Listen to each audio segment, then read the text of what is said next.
nitahakikisha kwa jitihada zangu zozote, kipindi kinapopatikana jimboni kuna mapumziko ya bunge na kwenda kukutana na wananchi wenzangu. Leo mfano umeuona ni sikukuu ya Valentine Day. Watu wamekwenda Dubai kufurahi na wake zao na familia zao. Watu wamejifungia kwenye maeneo yao kwenye mahoteli makubwa. Lakini mimi nikasema wapenzi wangu ni wana CCM wenzangu na kwenda kwa wana CCM. Kwa hiyo ndugu zangu, ni upendo mkubwa ambao nyinyi mlinionyesha miezi 4 iliyopita. Leo nalipa upendo ule na nitaulipa zaidi ule ambao nyinyi mlinionyesha. Nataka niwaambie kazi ya utumishi, siku ya ubunge, siku ya udiwani, nimejaribu kuwa kiongozi wa kuonesha njia. Na wewe pia jiulize, unawafanyia nini wananchi wa kule chini kwa niaba ya Chama cha Mapinduzi? Ujiulize, unafanya nini kumtetea Rais wa Jamhuri ya Muungano wa Tanzania ambaye halali anakesha kufanya kazi za Watanzania? Wewe jiulize kwa nafasi yako, umemsaidia nini Daktari Samia Suluhu Hassan?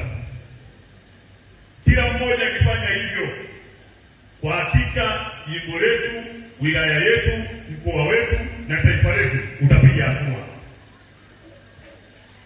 Leo hii ndugu zangu, mnafahamu namna gani Rais Samia amechapa kazi ya kutafuta kura katika siku zake zote za kampeni, na tangu alipomaliza moja kwa moja akaanza na kazi.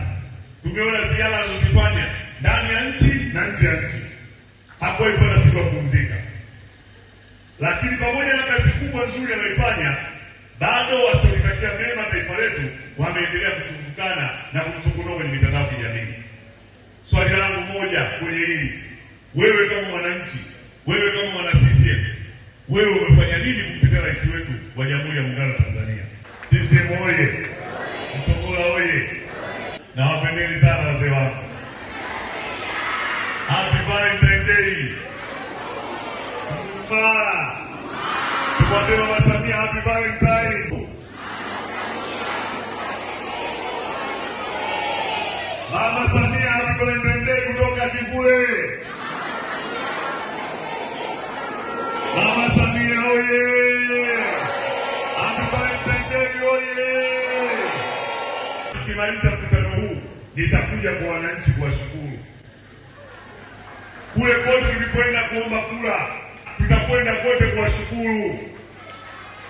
Kwa sababu tulikwenda kuomba kura, lazima tukafanya